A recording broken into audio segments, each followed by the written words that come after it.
welcome everyone to an exciting episode of Riding Through the Unknown. I'm your host, Michael, and I am having to apologize that we are starting a little late. That was my fault. In my hurry this morning on the road trip, I forgot to send the link to my guest, so we had to hurry and get all that logistically fixed. So I sincerely apologize to everyone, and thank you all for your patience and tuning in.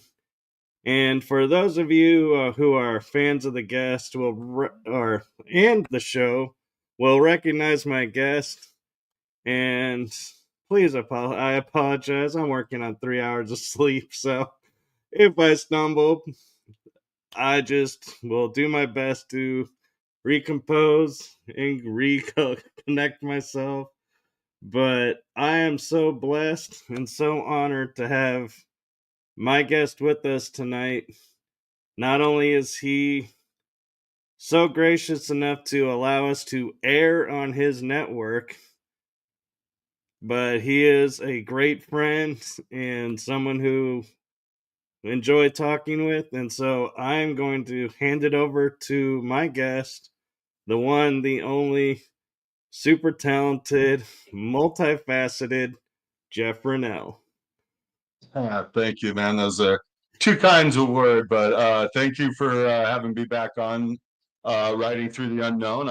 I'm always honored to be on here, and I'm always have a great time talking with you, Michael. I look back, I just had a flashback on how we met and stuff, which was on the internet, and it was like, hey, you do a show? Great, I got a network. Why don't you come on over? And so it's funny how things happen. I mean, I look at the internet, and it's just amazing how we interact on it now. I have so many friends that I've never even met before on the internet, but in a way, we're close friends. It's like I know them really good. So, and you're one of them on that list. I mean, we were just talking a little bit ago on how we could meet up and go do some adventures ourselves, which I think would be absolutely wonderful. You're always welcome out here to Utah to come check out all the fun, exciting places out here.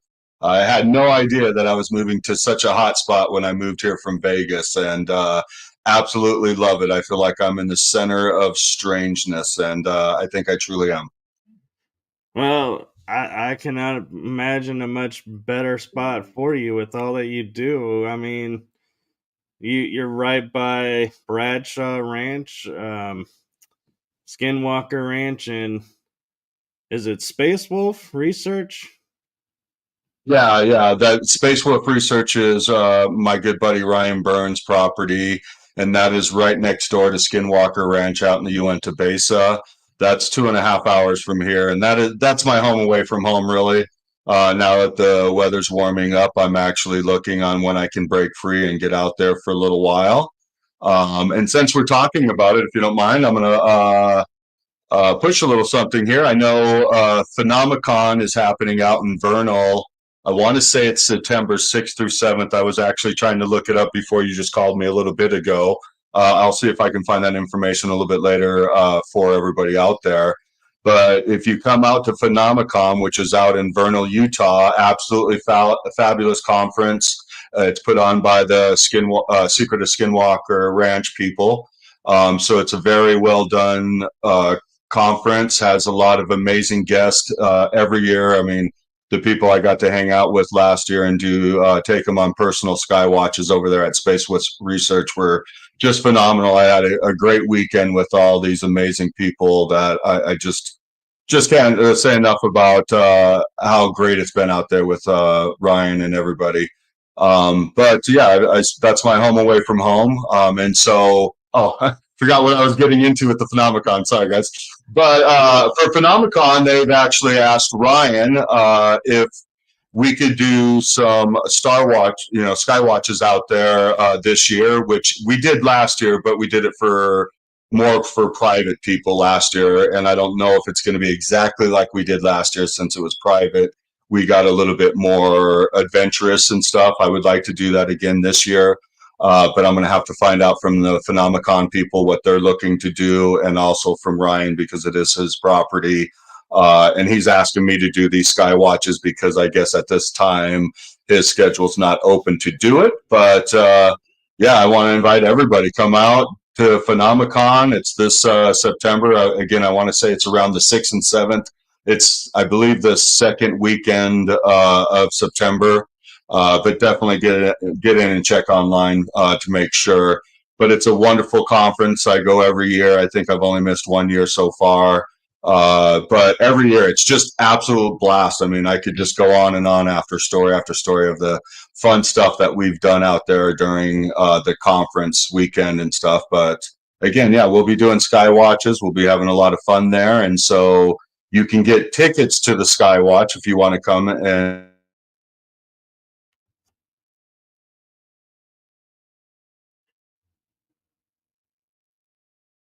I was trying to find that info right before we got on air here, so I will try to find it before we get off.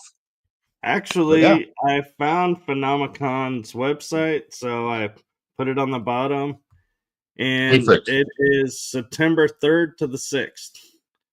Okay, so then it's going to be probably the first weekend of September. But again, I can't say it is a great conference, and it's truly in the middle of nowhere, but that middle of nowhere is a freaking hotspot. I mean, you could be there a whole week and you won't be able to have enough time to do everything out there. It's one of the best spots for dinosaurs. Like the dinosaur centers there are just absolutely amazing. So you could go check out dinosaur fossils. They have one of the most amazing walls of fossils out there. I haven't actually personally checked it out yet because I'm too busy doing other stuff. But you got Mount McConkey Ranch out there. You got 7 Mile Canyon, which both of these places are just loaded with petroglyphs, crazy petroglyphs where, you know, I'm going to say there's UFOs and other crazy stuff in these petroglyphs by far. So you got that out there. You got Skinwalker Ranch. You got Space Wolf Research. Just in that area alone it is an absolute hotspot. The Uintah Basin is the craziest spot I've ever been to on this planet so far. It has to be one of the craziest spots I would think on the planet. It's well, we've had this discussion before. It's not just Skinwalker, it's the whole Uintah Basin. It's crazy up there. A lot of fun. But also up here, we have Mount Wilson, which we just went to a few months back. Well, it's probably been about 6 months now before the winter came. Went up there with Brad Olson, good friend too, Brett Luter's a researcher, author, all of that. And another good friend of mine, Eric Awakening Man, who me and him do a lot of adventures together. But matter of fact, last year at the Phenomicon weekend up there, one of the guys was associated with Mount Wilson, so that opened up the door for me to be able to get over there and go to Mount Wilson.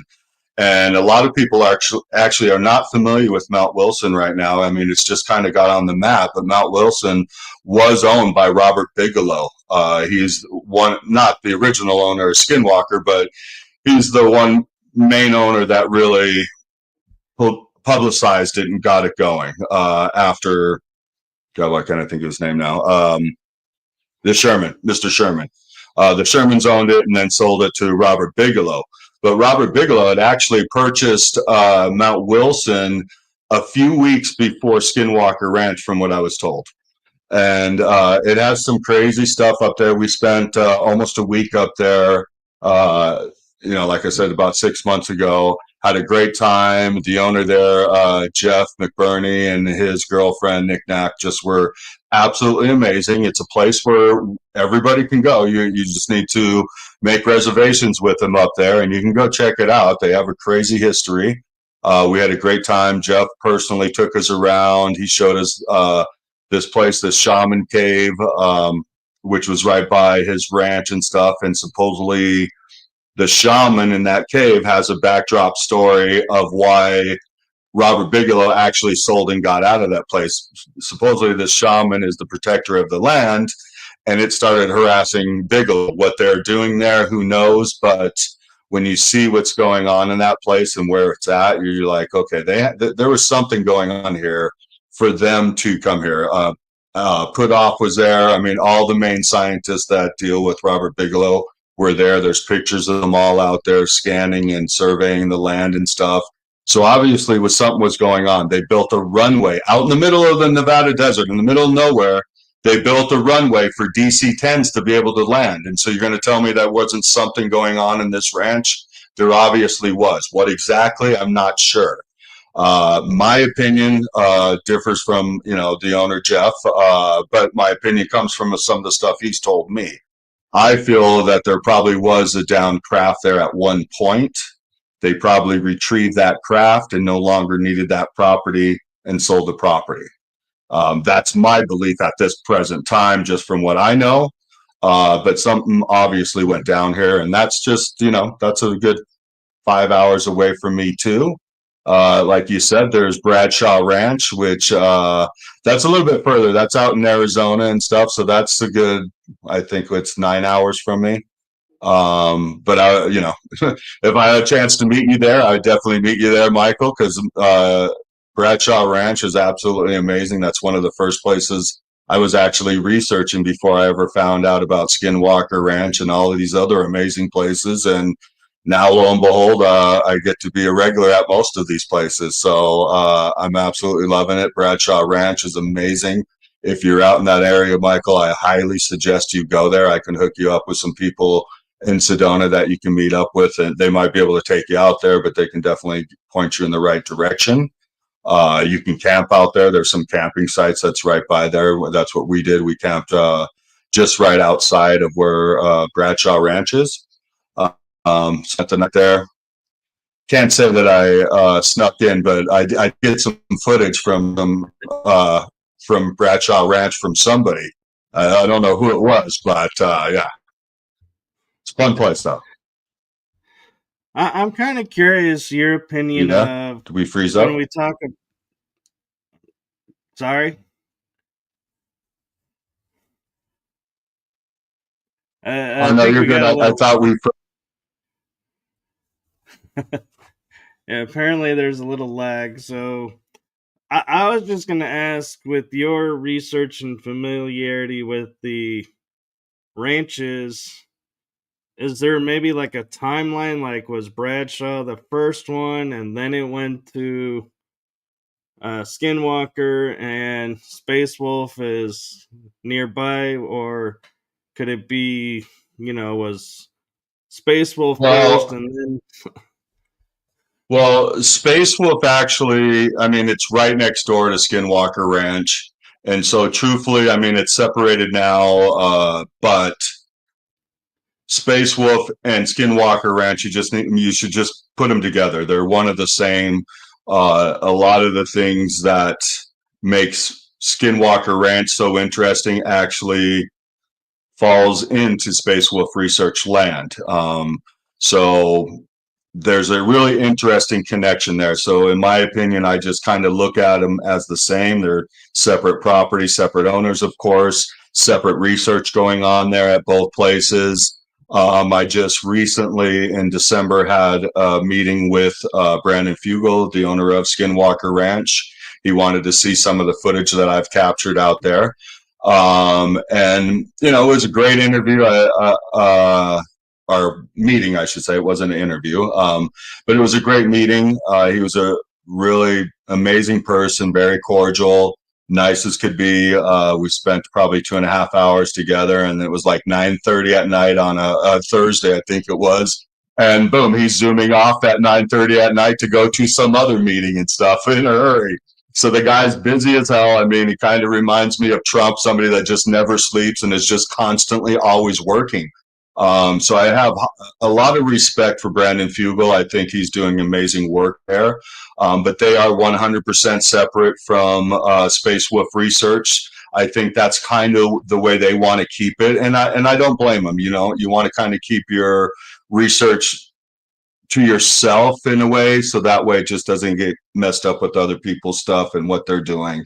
So I understand what he's doing, but yeah, they're two separate ranches altogether. But in the way the land is there, you just might as well blend them in together. So, but with your question there on what was the very first ranch, I think Bradshaw Ranch is the first one that really got notoriety. because this started back in the 60s, and I want to say more mid 60s is when Robert, I believe his first name is Robert, but Mr. Bradshaw, I believe Bradshaw bought that property in the 60s. They were filming Westerns there. Elvis filmed a movie there, even, I believe Elvis did, but I know Wayne, God, who was the big cowboy? Wayne, why can't I think of the John Wayne, yes, I was going to say Wayne Newton. The Vegas guy in me, Wayne Newton. But John Wayne filmed a few old westerns out there and stuff too. And so during the filming is when while Mr. Bradshaw owned it, during the filming, during all this time when they were using it, there was always just strange things happen. And so Linda Bradshaw, Mr. Bradshaw's wife, of course, she got a hold of Tom Dongo's number from some friends or somehow, but she was referred to Tom Dongo, who was the first main researcher out there at Bradshaw Ranch. And then he started researching there. And the stuff that was going on there is just absolutely amazing. I'm so fascinated by all of these ranches, because just their stories and what's going on there is just, Bradshaw Ranch and Skinwalker are so similar. It's unbelievable. I mean, I think there's some very thin veil in these areas that when the energy hits just right, whatever it might be, allows that veil to thin. And when it thins, then that's when you have crazy experiences in the weirdest ways. And I'll just give an example on that. I mean, Linda Bradshaw would talk about at times where they saw a craft in the sky, or even one time she talks about the craft landing right outside their cabin there, their house. And afterwards, just right afterwards, especially this time that the craft landed outside their house, I believe it had left at this point. They went outside. They brought the video camera outside. And at I can't remember what they filmed at this time. But throughout the time, they had filmed wild boars that don't exist in that area at all. I think the closest area that they would even be at is like 200-300 miles away. There was sightings of a raptor in the bushes that was going into the bushes. So they saw like a dinosaur, and they were just seeing things that didn't fit in the time frame. One time, Linda Bradshaw saw like a TV screen in the sky with a different view, like a picture in there, and there was a UFO in that picture. And I mean, just crazy stuff. So when you read this, they got amazing books. All my books are packed up because I just moved. But I want to say it's called Emerging Dimensions, and it's by Tom Dongo and Linda Bradshaw. An amazing book, and it talks about their experiences on things that they were seeing and experiencing. And it's absolutely amazing. It makes you wonder what's going on in this planet. I mean, that's what drives us to do what we do, right, Michael, is to understand what's going on here. And that's what I want to, I mean, a lot of people are like, oh, you're obsessed with aliens. I'm not at all.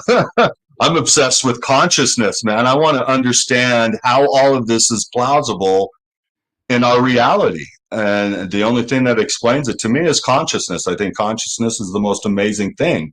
But when you look at some of these things, it just blows your mind, and you're like, what is going on here? And they got amazing pictures. So I would definitely recommend finding, again, I believe it's Emerging Dimensions. Tom Dongo and Linda Bradshaw wrote it together. They have a few books out about Bradshaw Ranch, and Tom Dongo was the leading researcher there. I don't know if you've ever had a chance to meet Tom or interview Tom. He's a hard guy to get on your show. I've been trying to get him on mine, even though I know him and my friends are really good friends with him and stuff. He's one of the first researchers I got a chance to meet because I was researching Bradshaw Ranch when I first got into the UFO community. And just amazing stuff. But then when you look at Skinwalker Ranch, almost the same stuff is going on there, where it's like the veil gets thin and you start to see things that don't belong in this reality. And it's mind-boggling, and it's a lot of fun. Yeah. So I looked it up. The book is Merging Dimensions, The Opening Portals of There you go. Sedona. That's it right there. Emerging Dimensions, The Opening Portals of Sedona book by Linda Bradshaw and Tom Dongo. Yeah, absolutely amazing. Anything you find on Dongo. So an interesting question I have, and you talked about the veils thinning and why they're similar. I wonder because they're talking about the stuff like, the unknown material under Skinwalker Ranch. Could there be a tunnel system All right. I connecting don't know if to? it's me or There we go. You're can I you think hear you're me back. okay? I can. Can you hear me? Okay. Is it on my end or is yeah, I can hear you, but you're breaking up when you're talking about the book.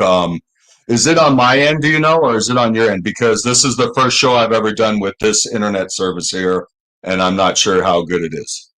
Uh, I, it might be on your end because I haven't had any alerts about the signal strength here dropping, and I'm back at home base, so um, Yeah. it may be. But what I was asking is, you're mentioning the veil between the two being, how the activity is similar. And Skinwalker Ranch on the show, they keep talking about this material that shouldn't be under the ground. Could it be like, I don't want to say a UFO base, but could it be like a tunnel system that connects both the Bradshaw and Skinwalker?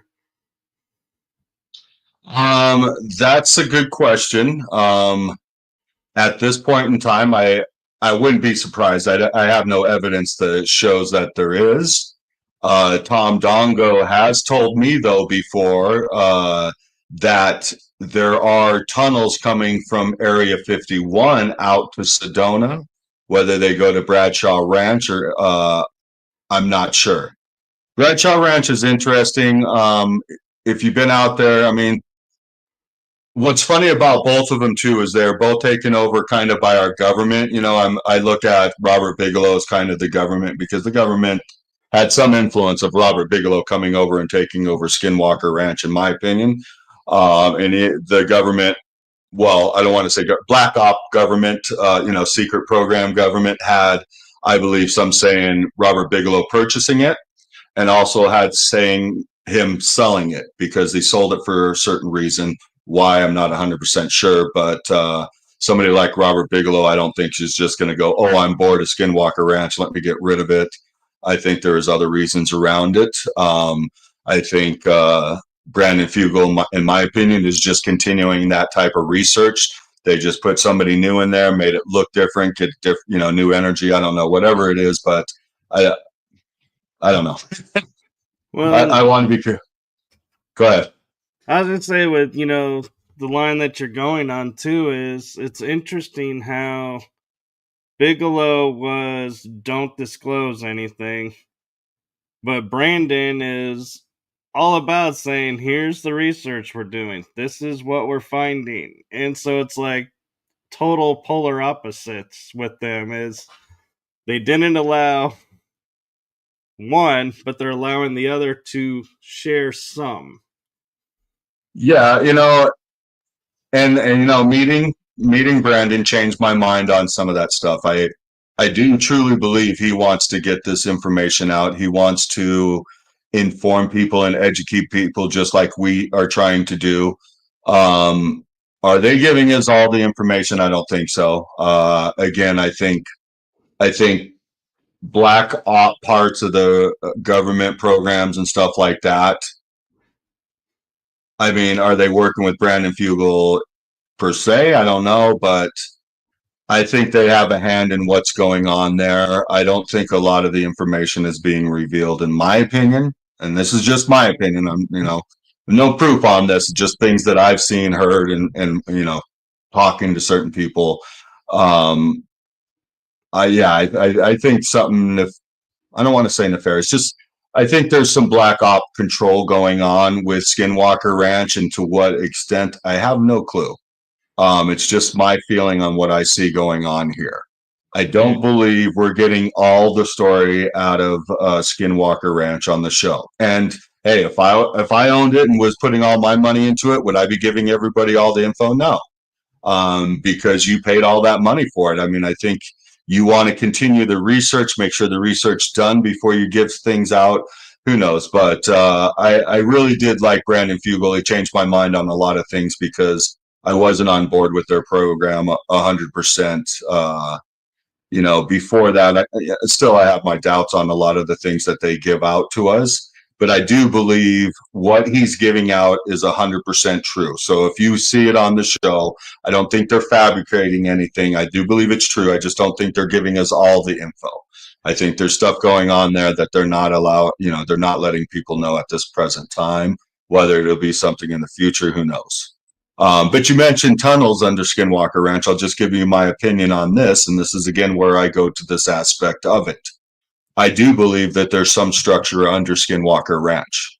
I do believe that this is probably thousands of years old. I believe it's an old ancient alien base from what I've talked to with other researchers, what I've seen through treasure hunters researchers, not regular UFO researchers, treasure hunters. Utah is full of treasure hunters that have found amazing stuff. And thank God, because of Ryan Burns at Space Wolf Research, he has introduced me to some of these amazing treasure hunters. And what they have found is mind-boggling, dude. I mean, they're finding better stuff than all of us, in my opinion. I mean, they're finding amazing stuff, giants, everything. And so it's really amazing. But I've seen some photos, and we might have talked about it before, but I've seen photos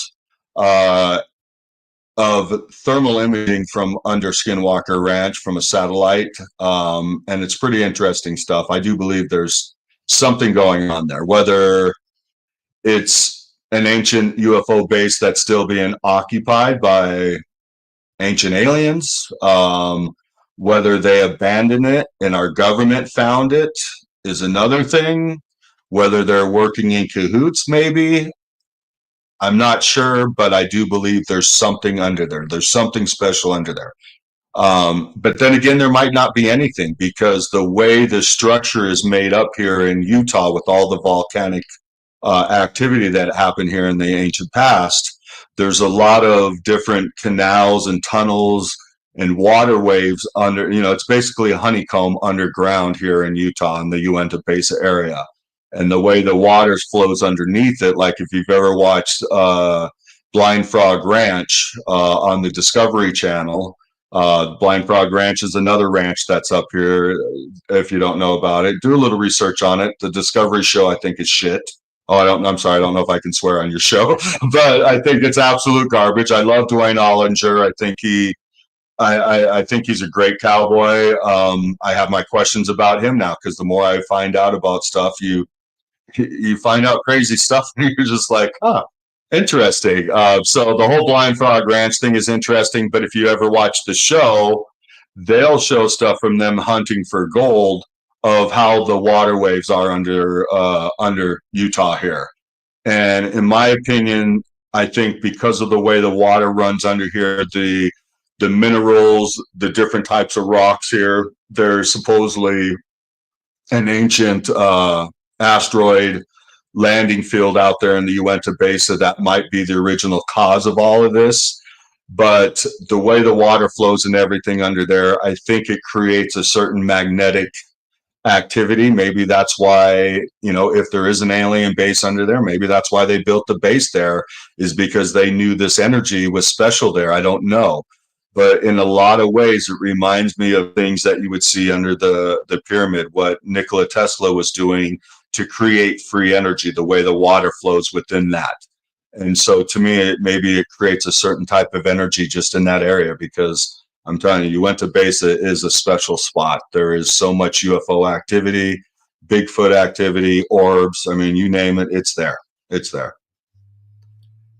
And what's interesting is while you were talking about all of that, I don't know if this means anything, but I had a flash of the Grand Canyon where there's that section of the Grand Canyon that has nobody's allowed in.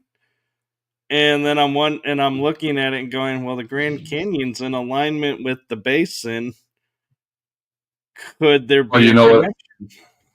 Well, you know where that connection goes to, actually, don't you? Is Egypt.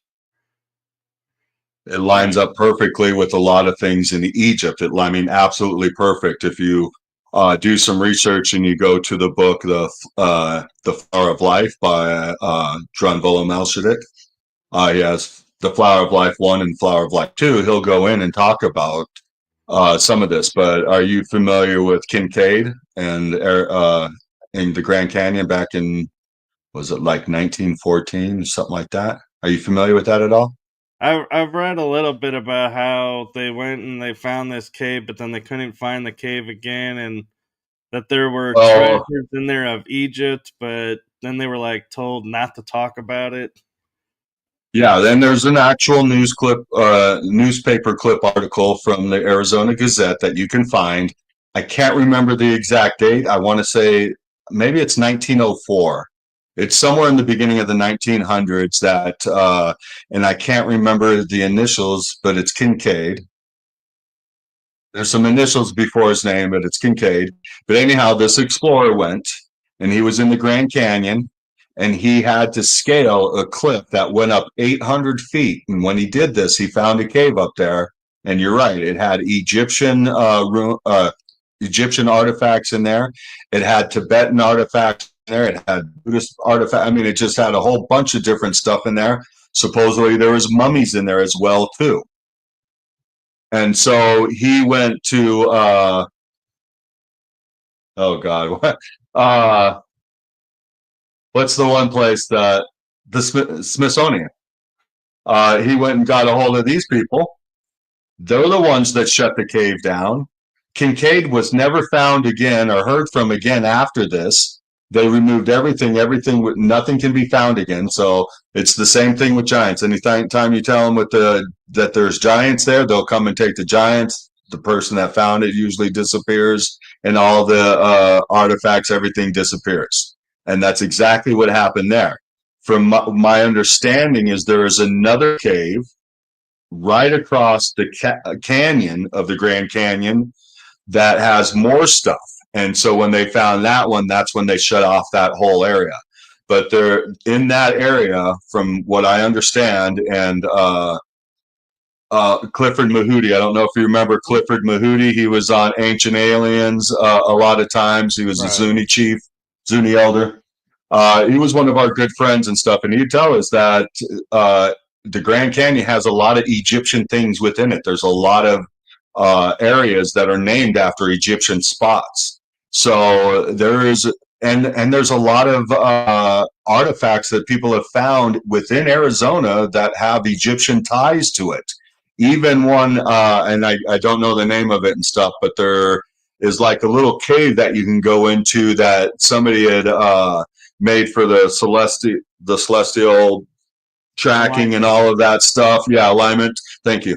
And in that cave, they have hieroglyphs that match up with the Egyptian hieroglyphs. I mean, not as perfect as you would see in Egypt because they're actually, scraped and carved on there, but you would see the bull and all of these other things that resemble the Egyptian culture. So there are things here in Arizona, and I wouldn't be surprised. I think they've found stuff here in Utah as well. And again, that's through the treasure hunters. Terry Carter's one of them. Terry Carter's absolutely amazing. Yeah, dude, if you could get up here, dude, I could take you to a lot of fun stuff. As a matter of fact, it's coming up in a couple months in June. Terry Carter, the treasure hunter, and his buddies, they do a free conference up in Duchesne, which is just about an hour away from Skinwalker Ranch. They do an amazing conference up there. It's usually about a Bigfoot and a bunch of other stuff like that and treasure hunting, but they get amazing guests up there that just unbelievable. And then the coolest thing is on Saturday, it'll be open mic night on Saturday during the day, because this is out at a park. And so it's just free for all. Everybody can come up and tell their stories, but you'll hear the most amazing Bigfoot stories from out there in the Uintah Basin, which I've had experience out there too with Bigfoot. So I'm telling you, just a great hot spot out here. Very cool. And what I find interesting is, we talk about how impossible it could be to have Egyptian in that area when I don't know if you know George Mitrovic, but he's from Australia and he has science backing that in prehistory during the Bronze Age, they were mining the Mississippi Valley for copper. It was the largest copper mine available, and so as long as when copper was the material to be at the time, they were in the Mississippi. And so when we left the Bronze Age and copper was no longer really sought after, he goes, well, they just simply put their gear down, got on their boats, sailed out, and that's why we find buckets or tools that are Stone Age type area there is because they were there. And that's why the Phoenicians have it on their coin. And it's like, we don't think about that, but that then, in fact, makes the Americas known in prehistory time. And so, what the Phoenicians knew, the Phoenicians traded with the Egyptians, so the Egyptians would have known. So, they very well could have come. Well, I think they did. Maybe that's how the Templar knew about it. I mean, I think, especially now, I mean, when I was younger, I didn't know any better about our history and stuff. But now with the friends that I have, the research I've done, and you start to look at our past, it definitely is way different than what they've ever told us it was. I mean, did they dumb it down for us, or were they just, are we just that dumb that we thought so small of the people of our past? They definitely had a way better history than we ever give them credit for, because there's no way cavemen came out of the cave. Is it David Childress, I think, that says this, what did they do? Come out of a cave and just build the hardest thing they could ever think of building, the Great Pyramid? It's like, no, that just did not happen. I'm a stone specialist. I can guarantee you there's no way none of that stuff was built with a chisel and hammer. There's just no effing way possible, period. Because that was my thing. When Ancient Aliens first came out, I'm just like, oh my God.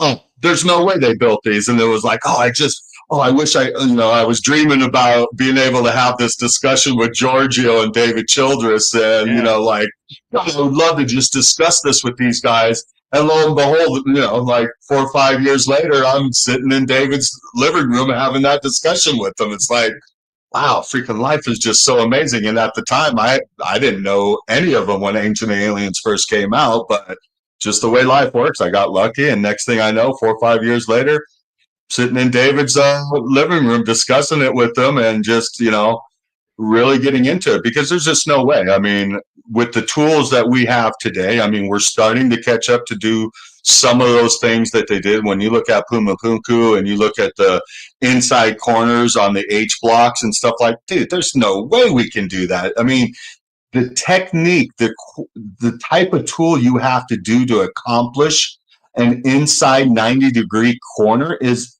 dude, we don't have a tool that can do it. I've never seen one in my stone life yet that can create a corner like that.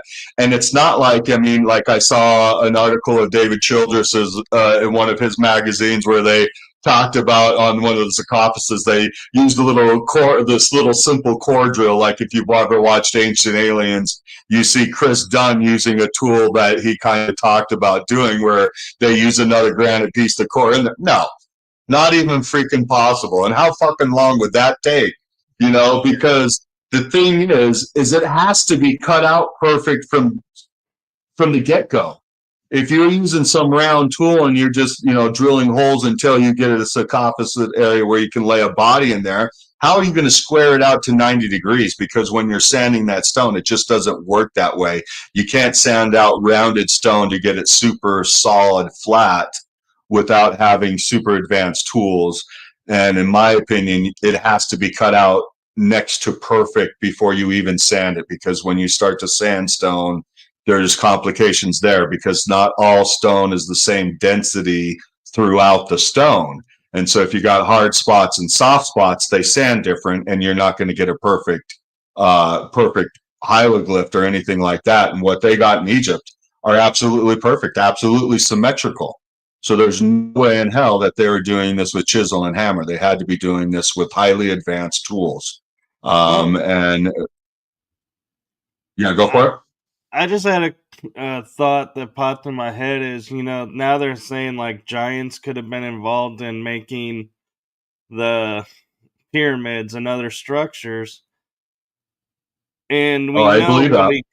if they had an axe, we know if we take an axe like to wood and you do 2 chops, you can get a 90-degree angle. Could the giants have used an axe and cut the stone? Well, wood and stone are two different things, though, because stone is just a hard, dense thing. It's once it gets that hard, it's brittle. So with the tree, you're chopping into something that is has moisture to it. So the what's the word I'm looking for? The consistency of both of them are two different things. So Okay. I don't. You really couldn't do that. You would no, and that's the thing. See, with the best tools we have are usually, the wet saw, stuff like that, where you use water. Once the water's introduced onto a stone, usually the vein in the stone is the weakest spot. Okay, so once the water gets into that vein, it weakens the stone. But even if I'm not using water, just if I'm using hammer and chisel and I'm chiseling, and say I'm like, I got this big, huge wall and I'm chiseling in the Pharaoh's latest victory on the battlefield, and I'm almost done. I've got 10% left of this wall to do. And I hit a vein and this big, huge chunk comes falling off and just destroys, a third of the stuff I just, chiseled into the thing. What do? You don't just start over. I mean, how do you do that? And we don't see any areas in any of these amazing stuff like in the Buddha. I mean, to me, the Great Pyramid is absolutely fascinating. Pyramids in Mexico, all the pyramids are fascinating. But what really blows my mind as a stone guy is some of these pyramids in the Buddhist temples. I mean, these are just mind blowing, where they went into the mountain and remove the rock around everything. I forget the name of it. I need to memorize it because it's my most favorite thing in the world. I mean, it's just so fascinating that they literally went in and removed the stone away and created the buildings and everything out of the mountain. And so there's bridges, there's different buildings. I mean, all kinds of amazing stuff. These elephant statues and stuff like that. There's all these it's just so unbelievable. And there wasn't one stone added. Nowhere. I mean, they didn't just come and bring extra stones in for the bridge. They removed the rock around it to make the bridge, to make the building. Kind of like, some of the buildings you would see in Africa where they built them down into the ground. And so you don't even see the building until you come up on it. And there's these amazing structures that go down into the ground. It would be something to that extent, but you're taking it out of the mountain. And that, in my mind, is next to impossible. How do you figure out where the weak spots are from the vein to be able to build a bridge? I mean, you might be able to cut it all out and remove everything. But what if you got the vein going through the middle of the bridge and somebody tries to walk across the bridge and just that little extra weight creates that vein to break? What they did is just absolutely amazing. The technology they had on this planet before our history ever existed is way beyond our comprehension, in my opinion. I think they are doing things absolutely spectacular. I mean, I've had this discussion with a lot of other researchers on how do you remove that stone? And I mean, the only thing we could think of in my mind that even makes halfway good sense is they had something that actually maybe deteriorated the stone, so it would just dissolve in front of them. And maybe as it's dissolving, they're able to take those minerals and the sand out of there and be able to use it somewhere else. Because again, where's just to take all of that out of there and everything's great, but where's the deposit? Where's all the leftover rocks that they took out of there? It's nowhere near there, so a lot of this stuff is just absolutely mind blowing in my mind. And, again, our history is way different than we ever thought. Like, I mean, I was just watching the program. I mean, I've seen it tons of times, but it's something you got to question. I'm sure you've seen it. Strange, you can look it up on the internet, strange things that shouldn't exist.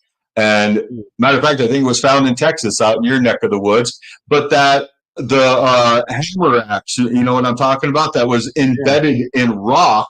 That I think they say it's 400 million years old, or something to that. There's no other way it could be in the rock that deep, unless it's been there for millions and millions and millions of years. I want to say, do you know what I'm talking about? It's a pick hat. It's a hammer pick or something like that. And I want to say, you can correct me if I'm wrong, but I want to say they believe it's been there for 400 million years. It sounds right. It's been a while since I looked at it, but yeah, it's been there longer than anything in existence. And so, yeah, it really brings into the question of, like you're saying, nature wouldn't form this over time. It wouldn't erode and create the look of the axe because it's too identifiable. And it's not like we could go, oh, look, that tool looks like a tool. Let's make ours off of that. And, that was the model used. So, it's. Well, it was buried in the bedrock for God knows how long. It was supposedly around 400 million years until just recently. Because when did they discover it? It wasn't. I think it was less. I want to say less than 50 years ago that they discovered it. So, I mean, we've had hammers before that. So we probably used a hammer just to get that hammer out. But it's just amazing. I mean, our history, I think, is way different than what we're led to believe. I think if you want to get a good idea of your history, you got to start to go into the Indian texts, into the, God, what's the, I want to say Vatican is what's the book called? It's not the Vatican. What do you guys know? The Vatican. Research that stuff. I mean, because they tell you what's going on in there. And then when you look at what they're talking about in there, there's actual facts that you can start to prove. I mean, like, there's areas in India that looks like a nuclear bomb or something went off there where the sand turned to glass. And that only happens from a high heat signature like that, like a nuclear blast or something. Well, you look into their books and stuff and you see how they had their gods had wars. It kind of lines up. I mean, it all makes sense. And they have amazing books. Like, I'm going to go buy some books. They got amazing books that were written way back then on how to build homes and structures and how to make them, ancient times where they're earthquake proof. I mean, they got amazing stuff. And so you look at what they got in those books, I believe they're fact. I believe, it's not myth. I believe that was based on fact, in my opinion, the Indian stuff and really fascinating stuff. Our whole creation is fascinating. You know that. That's why we do what we do. Yeah, and I actually had an idea. Because I read somewhere where, like, Petra, they're talking about they may have used like an acid material that when they applied it, it created the smooth columns and everything, and they built it from the top down and would remove the sand as they went down. That's how everything is so identical and everything. And I was like, how could they use the acid though? Because acid would burn the hands, and so I don't think you'd have a worker on there applying acid and then go, "Oh well, I can't work anymore," and they go, "Okay, next person." Well, there again, we from our own ignorance, we look at it like they wouldn't have gloves or something. But if they're that far advanced where they understand how to use acid that way, then I'm sure they knew how to protect themselves in a way that, I mean, maybe they didn't care about the workers and stuff like that. But I don't see it that way. I think they took very good care of their workers back in the days these pyramids were built and stuff. I mean, you look at the Mayan, what was it in, God, it's right. I can see the word. It's right on the tip of my tongue. I can't think of it. Tuacahn. Is it? Tickenisha? I know. No. One of the Teotihuacan. pyramids in Mexico. Yes, there. There they got the one. They discovered that they had mercury under there, just like in China. Yeah. So the temple in China and then the pyramid in Mexico, they're both using mercury basically in the same way. They were using it to create a river look, flowing water and stuff. And so how did they get so much mercury to put in there? Because you have to do a process to create mercury. Mercury just doesn't create naturally in in nature. You got to actually, put a couple different minerals and chemicals together to create mercury. And so they knew what they were doing to create the mercury. So I don't know. I think they had the right technology to work with the things that they worked with. Otherwise, they probably wouldn't be working with them. Did they not just care about the people and just force them to do it? Maybe they had slaves. Maybe they used the slaves of other tribes. Who knows? Have no clue on that. But what they did do is mind-blowing and absolutely phenomenal, because I think we're starting to realize that it kind of goes against the physics that we're actually looking at ourselves. I find it fascinating. Yeah. And I'm sitting there thinking, and we're thinking because we use acid, that's the only liquid form that could do that, and they may have had a different chemical mixture that they might have accidentally bumped and said, "Oh, look, this melted this rock away, and we could use this to make this, and it doesn't harm anybody." I mean, we're just assuming they would have had to use acid. Yeah, and they might have found some simple way that we just have never seen or understood yet that allowed them to do that. Who knows? But acid, I work with acid with working with stone, and it can be very helpful in a lot of ways. I use it to polish up actual stone and stuff, which is kind of amazing. Why, you would think using acid on stone is going to dull it and mess it up, but I'll use certain compounds when I'm repolishing people's countertops, and brings it to a beautiful shine. But then you do have to deactivate it, and so you got to deactivate it with the soap. Otherwise, it keeps eating through the stone. But if they use stuff like that, I mean, I don't know about after all these years if there'd be telltale signs. If you used acid, there would be probably areas that you would be able to see that. Does that make sense? You'd be able to see the use of it. Like in Egypt, there are grinder marks on some of these statues and stuff like that. Eric Von Daniken has taken pictures and posted these pictures of grinder marks on there, and I can tell you firsthand, they are grinder marks, because I use grinders all day long. I know exactly what it looks like, and they are grinder marks, and that's what I would expect, because no matter how perfect you try to be, you're not always perfect unless you got some amazing machinery doing the work for you, which I wouldn't put it past that either, because you look at some of the machinery we have now that is, like in some of these factories to build cabinets and work on stone and stuff, you just type in the program in there, and the machine comes in and starts cutting everything out, sanding in certain ways. And with these machines, we could actually accomplish creating a 90-degree corner, like I was talking about in Pumapuku with the H blocks, with those type of machines. But again, it has to be very special, because doing a 90-degree corner is very, very, very hard work in stone, especially when you're talking granites and other stones like that, that are super hard. The harder the stone is, the harder it is to cut and get a nice, perfect 90 degrees, get it so smooth that you can put the lid on and you can't even get a piece of paper through there.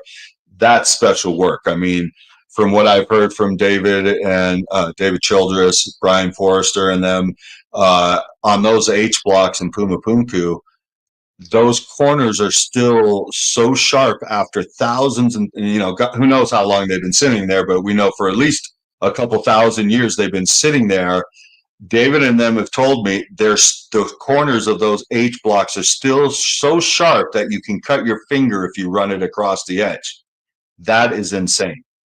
That That is is absolutely insane. If it's been out there for thousands of years and it's still that sharp, what did they use? I'm curious. exactly. And I was, and if the pyramids were flat faced, four sided, like we originally thought, instead of the eight sided, I started to think, we assume they moved each block individually. Maybe they moved just like the obelisk, a huge line, set it on there, cut the stone to make it look like several stones, and maybe, that's how they did it a little faster is, you bring up one column, you set it down, you line up the two columns, somebody comes in behind you, cuts them to look like stones. And so people go, "Oh, look, you stacked stone." And you're like, "Yes." Even though you didn't. Who's to say, and if you think about it, if they moved it as a giant chunk instead of small pieces, could they have done it faster? Well, none of those are small pieces in our way of life, but you know, I don't know. It's interesting because if you know Yeah. anything about construction, and then you see everything that Great Pyramid is, because it is eight-sided, and they didn't even know that until just recently. Yeah. But it is eight-sided because the four sides actually are two sides together, and it's tilted in the center and stuff. And so it's interesting.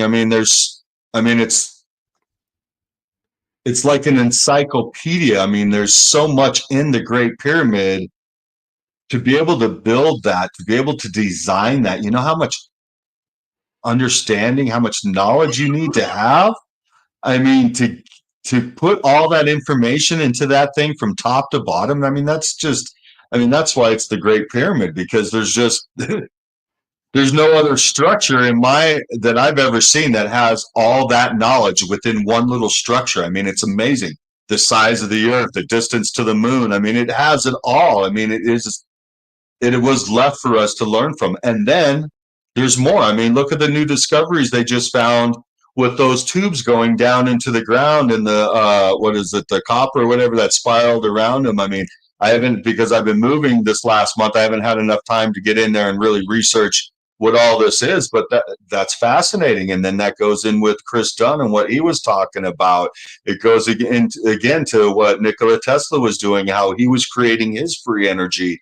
And it's mind blowing. I mean, they obviously had more technology than we are aware of. Yeah. Uh, what if it was already built and they just decorated it like a cake? Well, truthfully, I didn't catch that person's name in the chat box there, but I'm going to say Oh, this: Iron Bear 78. that's exactly what happened for our history. The Egyptians we know in our history did not build the pyramids, in my opinion, not at all. There's not a chance in hell they built them. I think these things are way, way older than we ever thought. And there's plenty of proof to show that they were decorated like cakes later on. These other cultures came in and they started putting in. You can see it in Greece. You can see it in all these cultures where they came in and they added to these and then tried to claim them as their own. Really fascinating stuff. Where was I going to go before I read his thing? No, about the copper underneath the pyramid and the Oh, tubes. yeah. Thanks. Again, I don't know much about what they've just discovered because I've been moving in the last month and so I've been super busy. I haven't had a chance to really research it. But you look at that, and you're looking at it going, wait, there is high technology going on here, stuff that we don't even understand yet. But when you look at it, I think it compares a lot to the Tesla energy and the way he was creating free energy, which again, we hear a lot that the Egyptians were using this. And I was lucky enough, okay, when I first, actually, it was the very first weekend I had ever met Brad Olson. So I want to say it was my first weekend becoming part of the UFO community. And we were in Vegas at a 5D event, David Farman's events, which he always has great speakers there. And so it was my first UFO conference. I was lucky to meet Brad Olson there, and my whole life changed after that moment, and a few other really good friends. But the very last lecture I saw that weekend was this guy, Larry. God, I can't remember his last name, and I wish I could because he deserves it. He had the most fascinating presentation about Egypt and how they use the sun to reflect off all the buildings there to create a big ball of sun above it. But uh, after his lecture, I came up to him and I'm like, man, that was just absolutely amazing. I was just blown away. I had to come up and say hi to you and just meet you. And he's like, oh, hey, what's your name? And so and so. And we're talking, and he's like, so what do you do for a living? And at the time, I ran a wellness seminar. I do ThetaHealing also, and so I was doing all the spiritual stuff then. I wasn't doing the stone work, but for some reason, intuitively inside, I felt like, tell him you do stone work. And so I said, I'm a marble and granite specialist. He's like, oh, great. He starts going into his duffel bag and he pulls out this mud cone, like an ice cream cone, probably about, I don't know, I would say 8 inches tall or so. But it looked like a mud ice cream cone. And he was like, hey, you know what this is? And he's pointing in the center of it. And the center had a black thing in the center of the cone going down through it. And truthfully, it reminded me of a Baghdad battery the way it looked, but it was a cone shape. And I'm like, I'm not sure what that is. I'm like, I have a feeling you know what it is. And so he's like, oh, yeah, and he goes into things. But basically, what I was holding in my hand, he's like, do you know what that is, Jeff? And I'm like, no, what is this? He goes, that's a light bulb. And I'm like, what are you talking about? He goes, that's a handheld light bulb from Egypt. I don't know if he had permission to take this or whatever, but I had it in my hands. He's like, you know how that works? I'm like, no. I'm like, how does it work? I'm like, I don't see a plug. And so basically, it's free energy, just like Nikola Tesla was working on. And he's like, Jeff, there's light cans everywhere in these pyramids and ruins in Egypt. I mean, he was telling me all kinds of amazing, fascinating stuff. He's an Egyptologist. He's been working there for over 25 years at this point and stuff. But basically, what he said is, he's like, if you're barefooted and you grabbed a hold of this, you would ground out because you're barefooted. It would light it up. And basically on top of the cone, it probably had some glass type of bulb structure, like a light bulb would be, because we see stuff similar to this in hieroglyphs in the pyramids and temples and stuff throughout Egypt. I can't remember that. Terrible with names and stuff, but there's the one hieroglyph to where the people want to say it's a lotus, but it's obviously a light bulb that's plugged in, where the one guy standing next to it and stuff. It's basically like that, but there was no cords or anything coming at it. He says that the way it works is, yeah, you're barefooted, you stand on the ground, you ground out, because you grounding out now lights up the light, and you walk around with it. And it makes sense because they did not light up those pyramids and those ruins with torchlight. There's no way possible, because when you go deep enough in the ground, the flame would not stay lit, and that's a fact. The other fact is if they did use torches to light up down in the pyramids and the tunnels and all that stuff, there would be soot ash everywhere, and so they would ruin all of those amazing petroglyphs that they have everywhere, and we don't see signs of that at all. So obviously they didn't use torchlight to go down into these things and light it up. They used something, and I do believe they had lighting systems. I think there's a lot of evidence around these Egypt and a lot of these places that show that there was some more technology going on there. Maybe that's why these obelisks were there. And what's interesting is I was at a psychic fair one time with a friend of mine, Bryson, and we had both just finished doing our work for what we were there for, and we went into one of the rooms. And if you remember the light bulbs that had the two prongs that we used to put in ceilings to lights, those tubes, the ladies had us take our shoes off. And she goes, now rub your hands together. So we're like, okay, what's going on? She would hand us the light bulbs and they would start to light up. The fluorescent bulbs? Yeah. Yeah. And Yeah, then no, if that's you so grabbed it the other way, it would turn it off. Like if you flipped it, it would turn off. And it was like wow. it was incredible to like stand there, because we're always told like we're a battery of energy. And to Huh. grab a light bulb and be able to turn it on without being an electrical source, it's like that's really cool. And depending on how much you charged yourself up, was how bright the bulb would be. So that sounds exactly like what you're saying with the Egyptian deal is, we're able to light up stuff with us, but we just don't know we can because we've never been taught. Well, and I mean, the way the energy structure here is and on this planet is just absolutely amazing. When you look at what Tesla was trying to tap into, I mean, Tesla and I think Michael, I always get Michelangelo and who's the other one? Leonardo? Uh, Leonardo. Yeah, I always get those two confused. But Angelo was the inventor, right? Or Leonardo No, was, right? Leonardo was the inventor, Okay. Michelangelo was the sculptor. Okay. Leonardo, I believe, also was working on this and talking about this in his stuff, but I'm not 100% sure. But I know Nicola for sure was talking about the flying crafts and what our future would look like. And we wouldn't need to plug anything in. We wouldn't need electric cars. We wouldn't need anything like that. If we created the system right, the energy within the air would energize the vehicles. And so you'd need no battery, no charger plant, anything like that. There is energy within the ether, within the open air that we see. There's enough energy to light up anything. And that's what Nikola Tesla was working on. That's why they stopped him, because that's free energy. And of course, the powers to be back then didn't want free energy. They didn't want to give the people stuff for free. They want to charge you and make money off you. So that's why they shut down Nikola Tesla.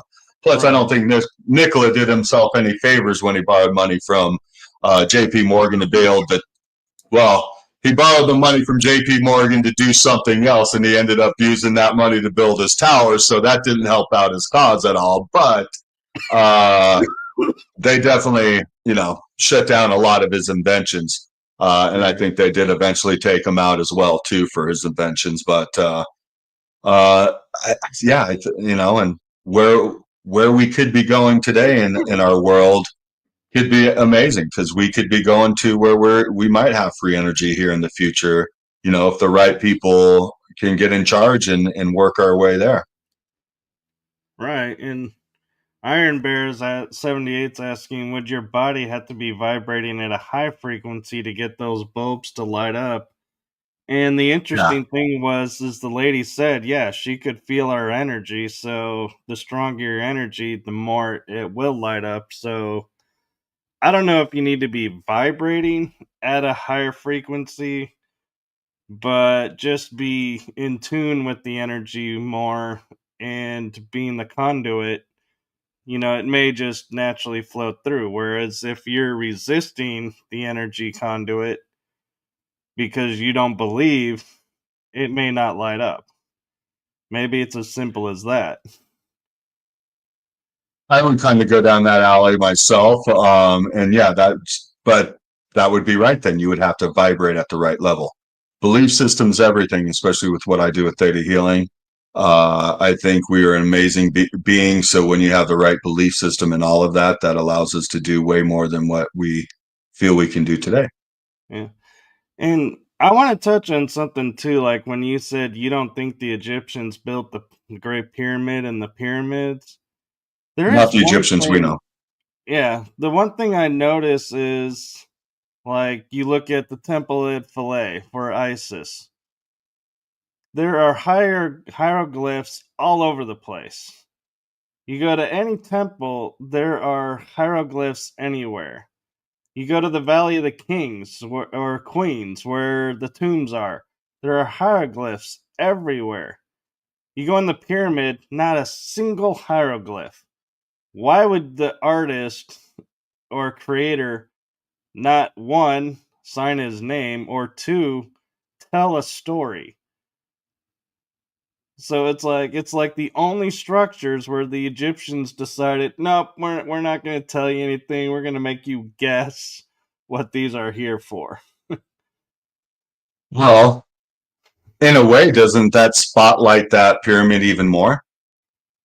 Make people go, well, wait a minute, why isn't there any hieroglyphs here? This is the biggest, baddest pyramid.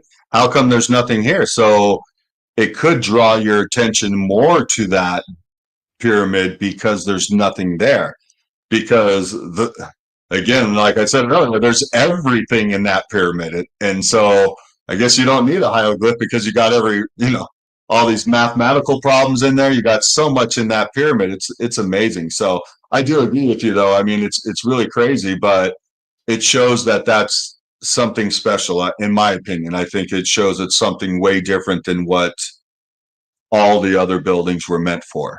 Right. Um, And so another thing that I'm curious about your thoughts around is the other pyramids have like a stone cap on it, and they theorized the Great Pyramid had a copper cap that then was these stolen. the My thought is, I know it's a movie reference, but you look at Stargate where the alien craft came in, it happened to be pyramidal shape when in flight, lands, opens itself up to a bigger structure. So could the fact that there is no cap up there be there never was a cap? That was that way, so that's where they connected, and the ship was able to rest and be docked there. It's like a docking clamp where the ship could touch there, but because the other pyramids have caps, we think someone stole a cap. I I don't know. I'm not sure how big that area is, in my opinion. Just the way I see it, I don't I don't think that spot was made for a particular ship. I do believe there was a bendy stone up there. That's what I understand. And I was it made out of copper or was it made out of gold? My understanding, I thought that cap was supposed to be made out of gold, but I'm not sure. But either copper, gold, whatever, it could have been either one of those materials.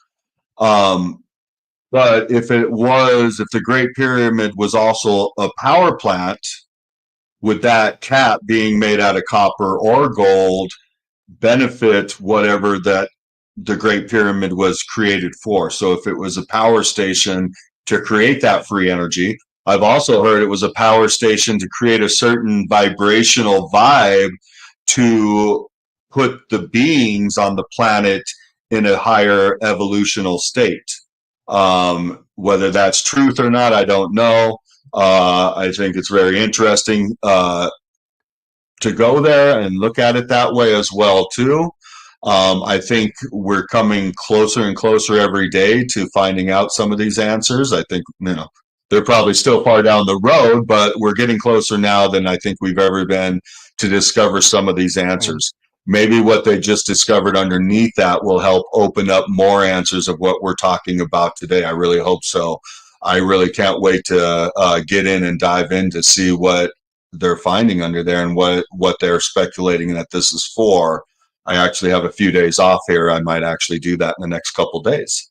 Well, Um, here's a crazy thought.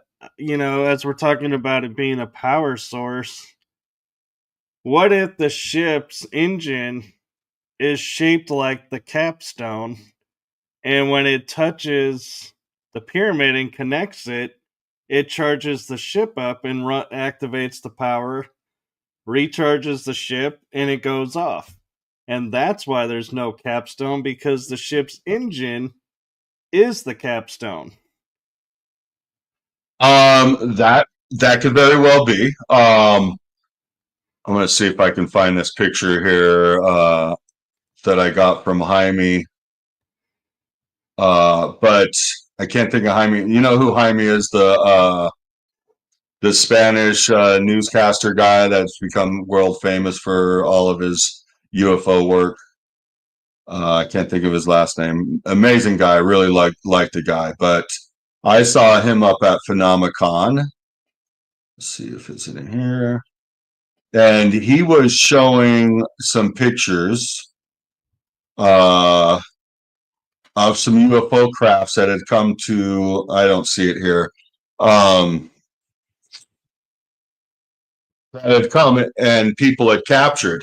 One was a pyramid shaped craft that not only was above Washington, D.C., this was back during President Trump's first term, it hovered over the top of Washington, D.C., and Jaime had not only the footage of the craft, but he had footage of people that filmed it in cabs and stuff, and their story about them coming home from a party late at night and they were Ubering back home and they saw the structure above the White House. Not only was it spotted there, this pyramid-shaped craft was spotted above the Kremlin as well, too, in Russia, and sat there and just hovered over the top, spinning.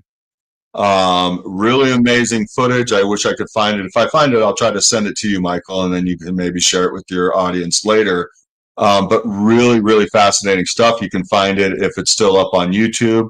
That's where I found more footage of it because I wanted to do more research on it. But really amazing stuff. So who's to say that maybe those are the beings that might have came here and created it to begin with, or maybe they came down and helped mankind or whoever was here at that time to build these pyramids, because they look a lot like what this craft was. So it's interesting. Our past is interesting. I don't think we have a clue of what our past is yet. I think hopefully it will be divulged to us, or at least what we can figure out. But I think it's interesting, man. I love what we do for fun. Oh, yeah. And I want to take a moment because we are getting close to going to almost an hour and a half. And because, like you said in the beginning, we met online and you graciously allowed us to air my shows on your network. Do you want to share and promote what ETalk you have going on with it right now? Yeah, no, I'd love to. Thanks.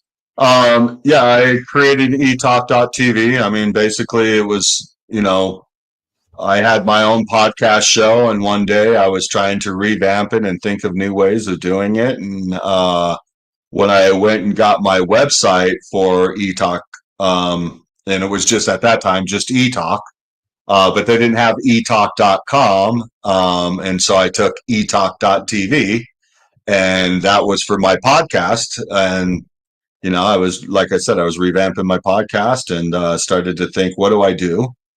And that TV just kept popping up, and I'm like, you know what? I know what I'll do. I got friends that have all kinds of podcasts. Let's make a network. And so that's what I did. When I brought you on, we had the online radio station, which we just recently got rid of. But we have got, I think, 15 to 20 different podcasts on there. You can go on there and watch people live stream, like Michael's show. My show usually live streams on there. I haven't did a show for a few months. Haven't did much of anything in a few months. So if you have got on ETalk and it looks a little stagnant, it's because of that. It's because I had the online radio station for 2 years, and it was a lot of work. It was more work than I realized. But once I got into it, I absolutely loved the radio station. And so I accepted the work, and I worked my butt off for 2 years, didn't have hardly any time to research to do what I wanted to do. And after 2 years of just looking at it, the numbers weren't there to keep the radio station. So as you know, Michael, we removed the online radio station. Now we're just back to going to be a full podcast, video, live streaming network, which also we have a social media site on there. I'm trying to get some of my friends that are writers to actually start writing blogs and articles, and I want to add that to ETalk. I want to expand it. So right now we're kind of in limbo, mainly because I worked my butt off for the last 2 years and I just needed a break. And so I've been on veg mode for the last 4 months now or so, since October, end of October. I've basically been on veg mode, just trying to relax and recoup and get my energy back. And as I mentioned to you, I just recently moved places, so I've gone through that, but now I'm done with the move. I'm just trying to organize things here. And so in the next few weeks, I see myself getting back into focusing on ETalk and getting things back together there, getting my show up and going again. I'm going to transform my show a little bit. I think I want to do a few other things that I've thought about for years, and I want to see if I can implement them onto my show here now that I have some more free time. Because the radio station just took up way too much time. I couldn't research. I couldn't do the things I wanted to do, and I really want to get in and edit and make some documentaries and stuff. I think I have a really nice talent for that.